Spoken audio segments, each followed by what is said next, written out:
हरे श्री गुरुपवनपुरपते पाहि मां पाहि दशकं 98 மூன்றாவது ஸ்லோகம். नो तिर्यञ्चनमर्त्यं न च सुरमसुरं न स्त्रियं नो पुमांसं न द्रव्यं कर्म जातिं गुणमपि सदसद्वापि ते रूपमाहुः शिष्टं यत्स्यान्निषेधे सति निगमसतैर्लक्षणावृत्तितस्तत् कृच्छ्रेणावेद्यमानं परमसुखमयं भाति तस्मै नमस्ते. नो तिर्यञ्चन मर्त्यं न च सुरम् असुरं न स्त्रियं नो पुमांसं न द्रव्यं कर्म जातिं गुणम् अपि सत् असत् वा अपि ते रूपम् आहुः शिष्टं यत् स्यात् निषेधे सति निगमशतैः लक्षणावृत्तितः तत् कृच्छ्रेण आवेद्यमानं परमसुखमयं भाति तस्मै நமஹ. தே ரூபம் உனது திருவடிவு.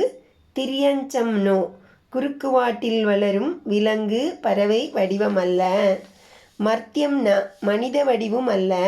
சுரம் அசுரம் ந ச தேவ அசுர வடிவங்களும் அல்ல. ஸ்திரியம் ந பெண் வடிவும் அன்று. புமாம்சம் நோ ஆணும் அன்று. ந திரவியம் ஒரு பொருளும் அன்று.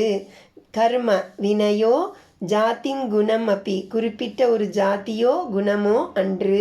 சத்து உள்ளதோ அசத்வா அப்பி இல்லாததோவும் அன்று. ஆகுஹு என சான்றோர் கூறியுள்ளனர்.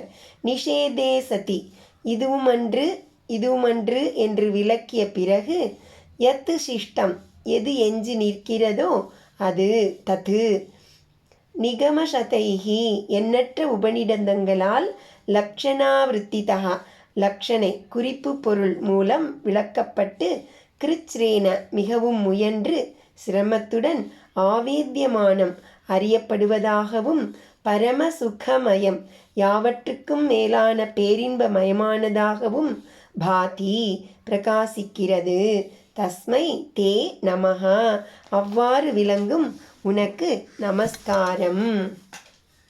உமது ரூபத்தை திரியங் பசு பட்சி முதலிய அல்ல, மானிடம் அல்ல, தேவரோ அசுரரோ அல்ல, ஆணுமல்ல பெண்ணுமல்ல, பொருள் செயல் ஜாதி குணம் சத்து அசத்து ஏதுமல்ல என்று அறிஞர்கள் கூறுகிறார்கள்.